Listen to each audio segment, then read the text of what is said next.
Salut, salut! Et oui, on est toujours là, toujours motivé. On continue notre défi lecture de la Bible de l'aurore au crépuscule. Merci Seigneur encore pour ce nouveau temps de lecture. Vraiment merci parce que tu nous parles, tu nous fais du bien. Et merci encore parce que je sais que tu vas nous parler à chacun personnellement à travers ce passage, que tu vas nous aider à comprendre au nom de Jésus. Amen. Alors, on continue. Donc, aujourd'hui, Genèse 31, verset 48. Laban déclara: « Ce tas de pierres sert aujourd'hui de témoin entre toi et moi. C'est pourquoi on le nomma Galed. On l'appelle aussi Mitzpah, le lieu du guet, car Laban avait dit encore: que l'Éternel fasse le guet entre nous deux, quand nous serons perdus de vue l'un et l'autre. Si tu maltraites mes filles et si tu prends d'autres femmes en plus d'elles, ce n'est pas un homme qui nous servira d'arbitre, mais prends-y garde, c'est Dieu qui sera témoin entre moi et toi. » Puis il ajouta: « Vois ce tas de pierres et cette stèle que j'ai dressée entre moi et toi. Ce tas de pierres et cette stèle nous serviront de témoins. Je ne dois pas dépasser ce tas de pierres et cette stèle dans ta direction, et tu ne dois pas les dépasser dans ma direction avec de mauvaises intentions. Le Dieu d'Abraham et le Dieu de Nahor, c'était le Dieu de leur père, seront juges entre nous. » Jacob prêta serment par le Dieu que redoutait son père Isaac. Puis il offrit un sacrifice sur la montagne et invita sa parenté à un repas. Ils mangèrent donc ensemble et passèrent la nuit sur la montagne. Genèse 32. Le lendemain, de bon matin, Laban embrassa ses petits-enfants et ses filles et les bénit. Puis il partit et retourna chez lui. Jacob poursuivit sa route. Des anges de Dieu vinrent à sa rencontre. En les voyant, il s'écria: « C'est ici le camp de Dieu. » Et il nomma ce lieu Mahanaïm, les deux camps. Puis il envoya devant lui des messagers vers son frère Ésaü au pays de Séhir, dans la steppe d'Édom. Il leur donna les instructions suivantes. « Voici ce que vous direz à mon seigneur Ésaü. Ainsi parle ton serviteur Jacob. J'ai séjourné chez Laban et j'y suis resté jusqu'à maintenant. J'ai acquis des bœufs, des ânes, des moutons, des chèvres, des serviteurs et des servantes, et j'en fais informer mon seigneur pour recevoir bon accueil auprès de lui. » Les messagers revinrent auprès de Jacob en disant: « Nous sommes allés trouver ton frère Ésaü, et le voilà qui vient à ta rencontre avec 400 hommes. » Jacob eut très peur, l'angoisse le saisit. Il répartit en deux camps les gens qui étaient avec lui, le menu et le gros bétail, ainsi que les chameaux, car il se disait: « Si Ésaü attaque l'un des camps et le détruit, celui qui restera pourra en réchapper. » Puis Jacob pria: « Dieu de mon père Abraham et Dieu de mon père Isaac, ô Éternel, toi qui m'as dit: retourne dans ton pays, dans ta famille, et je te ferai du bien. Je suis indigne de toutes les faveurs que tu as témoignées avec tant de fidélité à ton serviteur. Car lorsque j'ai passé ce Jourdain, je n'avais que mon bâton, et maintenant je me trouve à la tête de deux camps. Délivre-moi, je te prie, de mon frère Ésaü, car j'ai peur qu'il vienne me tuer, sans épargner ni mère ni enfant. Pourtant, toi tu m'as dit: je te ferai du bien et je rendrai tes descendants aussi nombreux que le sable de la mer, que nul ne peut compter. » Jacob s'installa à cet endroit pour la nuit. Il choisit, dans ce qu'il avait à sa disposition, de quoi faire un présent à son frère Ésaü: 200 chèvres et 20 boucs, 200 brebis et 20 béliers, 30 chamelles qui allaitaient avec leurs petits, 40 vaches et 10 taureaux, 20 ânesses et 10 ânons.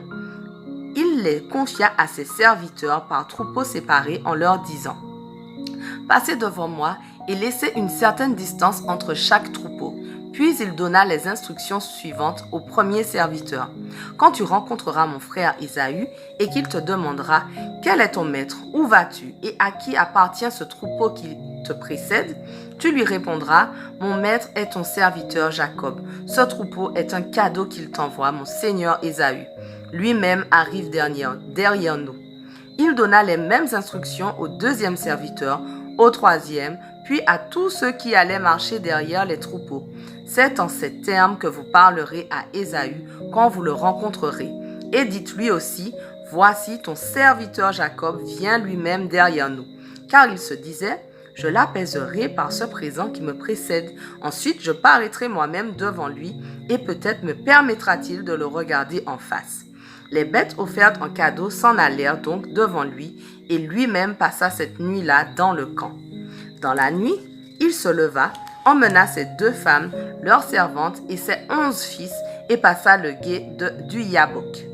Après leur avoir fait traverser le torrent et avoir fait passer tout ce qui lui appartenait, Jacob resta seul. Alors, un homme lutta avec lui jusqu'à l'aube. Quand l'adversaire vit qu'il n'arrivait pas à vaincre Jacob, il lui porta un coup à l'articulation de la hanche qui se démit pendant qu'il luttait avec lui. Puis il dit à Jacob, « Laisse-moi partir, car le jour se lève. » Mais Jacob répondit, « Je ne te laisserai pas aller avant que tu ne m'aies béni. »« Quel est ton nom ?» demanda l'homme. « Jacob, répondit-il. »« Désormais, reprit l'autre, tu ne t'appelleras plus Jacob, mais Israël. Il lutte avec Dieu.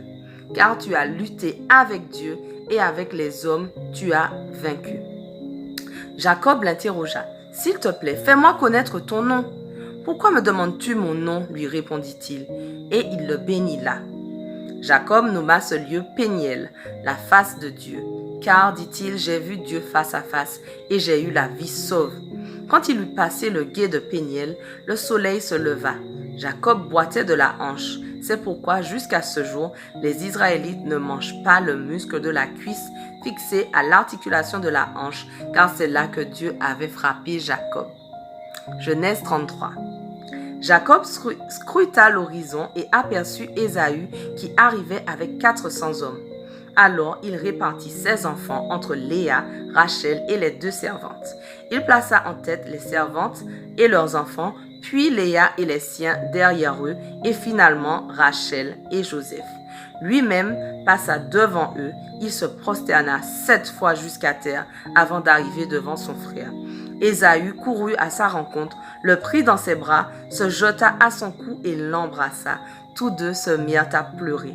Puis Ésaü leva les yeux et vit les femmes et les enfants. « Qui sont ceux qui sont là avec toi ?» demanda-t-il.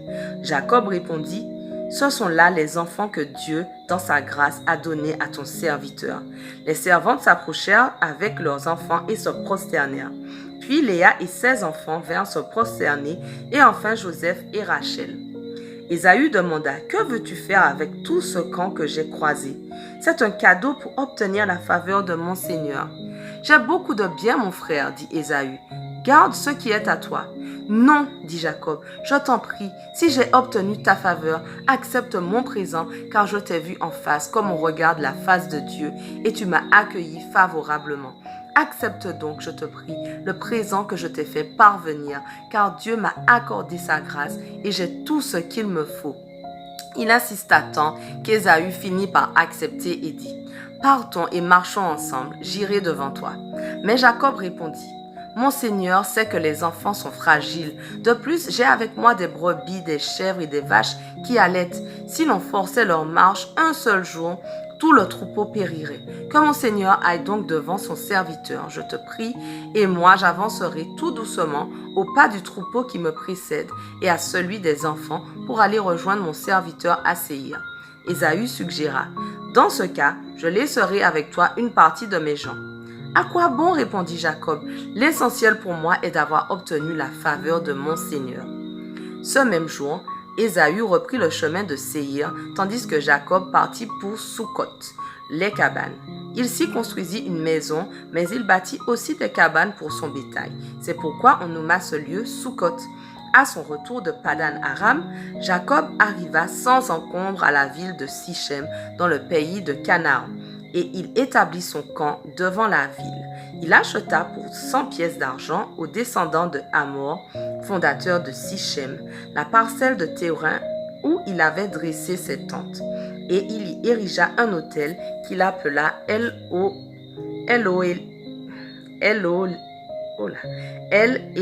et Israël. Dieu est le Dieu d'Israël. Voilà, notre passage du jour s'achève, mais on continue dès demain. On ne lâche rien. Allez, sois bénis.